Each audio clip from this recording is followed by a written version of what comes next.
بسم اللہ الرحمن الرحیم۔ السلام علیکم دوستو، کیسے ہیں آپ؟ امید ہے کہ خیریت سے ہوں گے۔ آج ہم آپ کے سامنے پھر ایک نئی ویڈیو کے ساتھ حاضر ہیں۔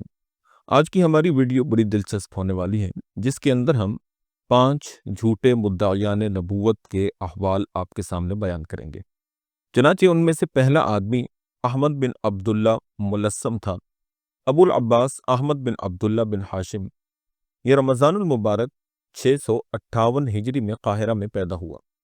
جب بڑا ہوا تو ابتدائی تعلیم کے بعد شیخ تقی الدین ابن دقیق العید کی خدمت میں فقہ شافی کی تحصیل اور سماع حدیث میں مشغول ہو گیا۔ 20 سال تک شیخ تقی الدین کے حلقہ درس میں حدیث نبوی سنتا رہا۔ بعد ازاں انماتی ایک عالم تھے، ان سے صحیح مسلم اور شیخ تقی الدین دقیق العید سے متعدد بڑی کتابیں سنی۔ ظاہری علوم کی تکمیل کے بعد اس نے عبادت اور ریاضت کا طریقہ اختیار کیا۔ جو شخص ریاضت کا طریقہ اختیار کرتا ہے، ابلیس کی طرف سے اس کو اپنا آلۂ کار بنانے کی کوششیں شروع ہو جاتی ہیں۔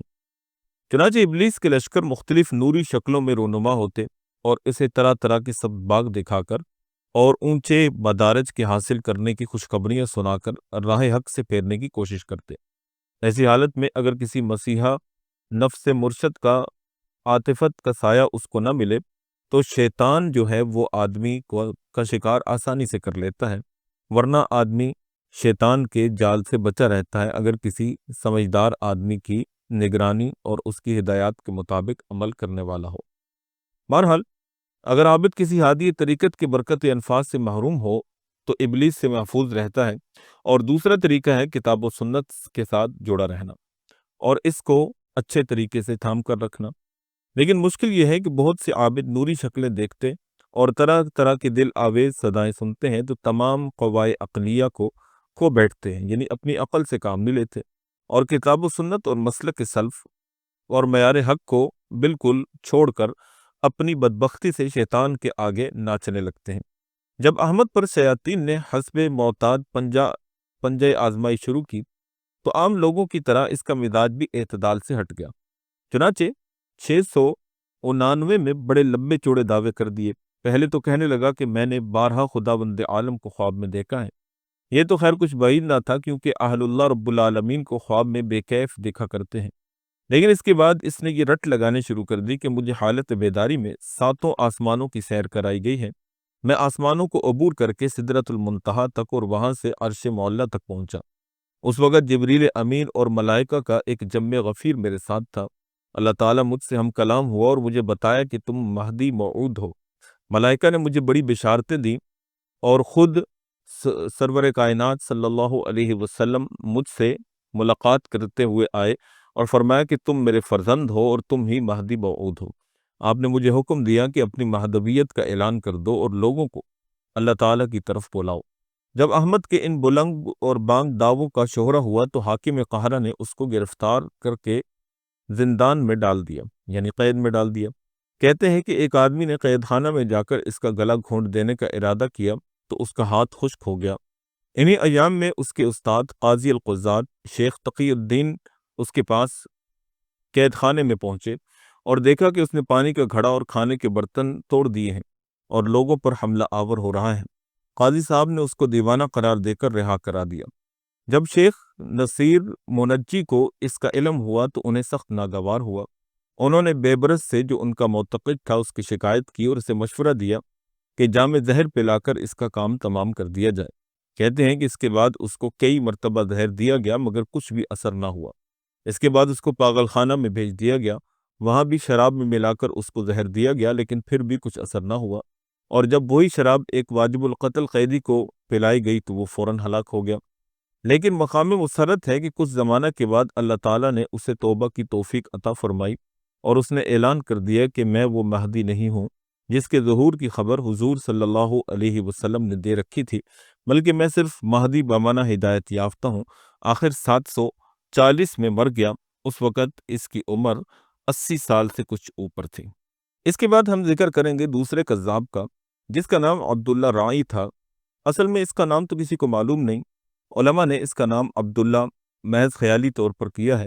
البتہ اتنی بات تو طے شدہ ہے کہ یہ ایک چرواہا تھا جو بکریاں چرانے کا کام کرتا تھا۔ یہ شہر تبریہ میں رہتا تھا اور وہاں کے باشندے اسے عموماً چرواہا کہہ کر ہی پکارتے تھے۔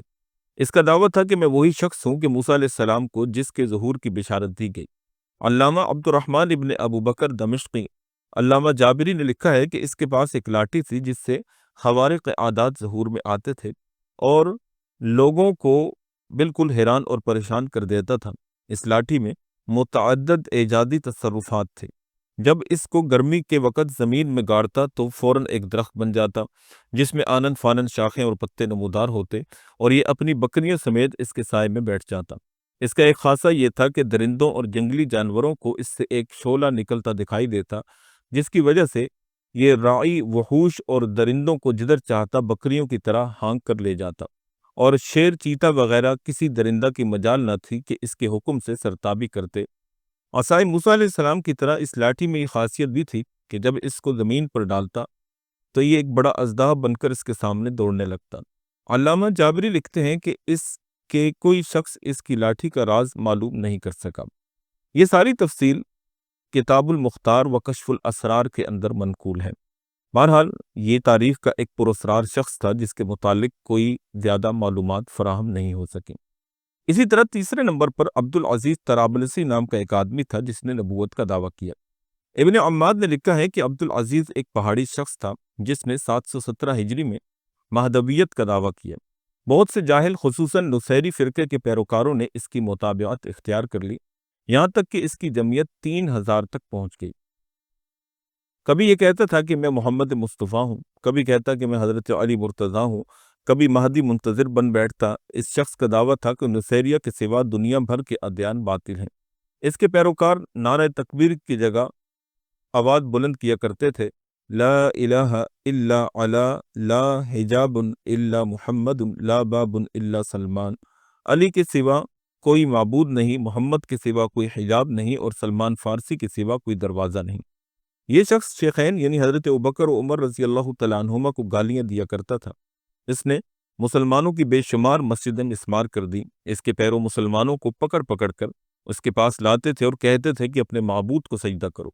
جو کوئی اس نابکار کے سامنے سر بسجود ہو جاتا اس کی جان بخشی ہو جاتی، ورنہ اس کو شہید کر دیا جاتا۔ جب حاکم طرابلس کو ان واقعات کا علم ہوا تو اس نے اس کی سرکوبی کے لیے لشکر روانہ کیا۔ فوج نے آ کر اس کو نہایت ذلت کے ساتھ قتل کیا اور اس کی جماعت کو بھی تباہ و برباد کر دیا۔ اسی طرح چوتھے نمبر پر جس آدمی کا ذکر ہم کریں گے اس کا نام ہے اویس رومی۔ علامہ علی قاری رحمہ اللہ نے کتاب المشرب الوردی فی مذہب المہدی میں، جو انہوں نے 965 ہجری میں مکہ معظمہ میں تالیف کی، لکھا کہ ایک شیخ نے جسے اویس کہا کرتے تھے ترکی سلطان بایزید کی عہد سلطنت میں مہدویت کا دعویٰ کیا۔ اس کے 80 خلیفہ تھے۔ ایک دن خلفاء کو جمع کر کے کہنے لگا، مجھے کشف سے معلوم ہوتا ہے کہ میں مہدی ہوں، تم بھی اپنے باطن کی طرف توجہ کرو اور جو کچھ تم پر ظاہر ہو اس سے مجھے اطلاع دو۔ خلفاء اپنی اپنی جگہ توجہ باطنی کرتے رہے۔ آخر سب نے آ کر بیان کیا کہ ہمارے نزدیک آپ اس دعویٰ میں حق پر ہیں۔ اس کے بعد خلفاء نے سلطان بایزید سے یہ واقعہ عرض کیا۔ سلطان بڑا دیندار بادشاہ تھا، اس نے سن کر کہا کہ بہتر ہے کہ تم لوگ خروج کرو، میں ہر طرح سے تمہارے ساتھ ہوں اور ہر قسم کی مدد دینے کو تیار ہوں۔ لیکن جب اویس نے تھوڑے دن کے بعد اثر نو باطن کی طرف رجوع کیا تو معلوم ہوا کہ الہام ربانی نہ تھا بلکہ القاء شیطانی تھا۔ فوراً سے دعوی مہدویت سے رجوع کر لیا، اپنے خلفاء کو اس کی اطلاع کرائی اور سلطان کو بھی اس سے مطلع کر دیا۔ تاہم غنیمت ہے کہ جلد سنبھل گیا، ورنہ نہ صرف خود ابداً آباد تک گھاٹے میں پڑا رہتا بلکہ جب تک اس کے اغوا اور گمراہی کا سلسلہ چلتا رہتا نہ جانے کتنے ہی لوگ متاع ایمانی سے محروم ہو جاتے۔ اب ہم آتے ہیں 5ویں آدمی کی طرف جس کا نام ہے احمد بن ہلال حسانی۔ احمد بن ہلال حسانی وقت کا ایک مشہور زندیق تھا جو ابن سبعین کے بعد ظاہر ہوا۔ اس نے دمشق میں نشو و نما پائی۔